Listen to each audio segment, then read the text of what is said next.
We all want to make our characters as powerful as possible, and there are a few things in Granblue that make that a bit easier for us if you don't know where to look. So in this video, we're going to go over some tips and tricks and give you some advice so you don't make a couple big mistakes. A large part of the endgame grind will be focusing on upgrading your character's weapons, and even if you're focusing on a single weapon, you will probably want to upgrade all of their other weapons to the maximum amount that you can in order to get the bonuses from the collection mastery tree. This will give your characters some extra power, including health, attack, crit rates, and even more stats, and these apply even if you're not using that weapon. It actually becomes a progression blocker in the true endgame if you haven't upgraded and unlocked all of the masteries in the collection tree for your character. But upgrading weapons can be time consuming, as the 100+ level upgrades require a bunch of items including silver centrums and rare boss drops. However, Cygames have been forward thinking with this one and actually included an item that allows you to skip some of this progression and speed up your grind. The Damascus Ingot is a rare item that comes from a few different sources, and the description says it allows you to raise the power cap of a weapon by 1. In practice though, you will still need to level up the weapon using fortitude crystals, which it will require a bunch of them, but the double hunt quest for the Griffin is a good source of these if you need them. As to how you get the Damascus Ingot though, they are rare, so it isn't going to be a super common thing, but there is a number of different sources. The easiest and most accessible way to get them will be to trade using gold badges at the Knick-Knack Shack.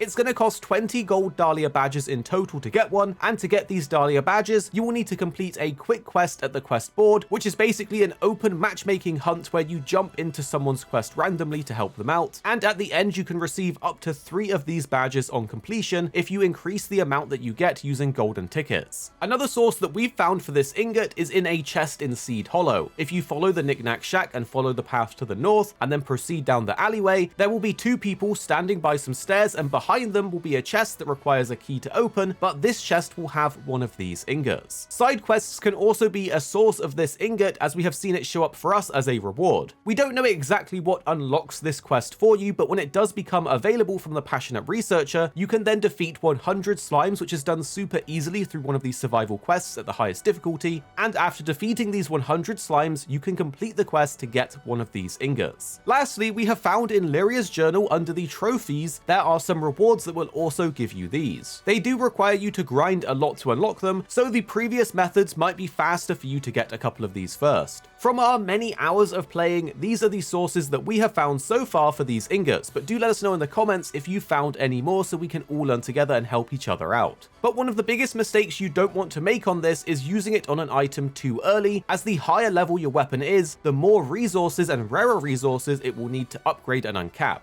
So, to be effective, you want to use this to uncap your weapon on the last star rather than one of the first ones. But there's another item with a similar concept that is also extremely powerful and rare. This one lets you upgrade your sigils to maximum, and it's the Azurite Splendor. This instantly takes any of your sigil levels from what they currently are to what they can be at their maximum. These are found in similar ways that you will find the ingot. You can trade them for 30 golden Dalia Badges in the Knick-Knack Shack, and we've also found a side quest reward in Folka that is called a Curious Charm that also has it as a reward. In addition to these methods, there's also a very rare spawn that can occasionally happen in this quest that will drop both the ingots and Azurite Splendors and a bunch of other goodies, so keep an eye out for that. We'll have a follow-up video going into more detail about this, so stay subscribed below. Again, with this one, we want to make sure you don't waste them. You want to be using this on your absolute best sigils possible and the higher rarity ones. For example, it will take a 5 or 5+ sigil from level 11 to level 15, meaning you can skip the massive material grind to get these sigils to their maximum potential, which does require some of the ancient dragon parts, which can be a pain to farm. We highly recommend you start upgrading your primary damaging sigils first, or just what is absolutely best for your class. For me, this was our damage cap and attack 5+ sigils, so we could pop that bad boy and get level 15 out of both of the traits on these sigils. In addition to this, there are other items that grant XP and mastery points that can also be traded in the Knick-Knack Shack for the golden Dalia Badges, which is a great way to boost up any of your secondary characters. Hopefully this will help you guys power up your characters even quicker and not waste a bunch of time grinding materials that you don't need to, but again, make sure you don't waste these precious items as they are rare.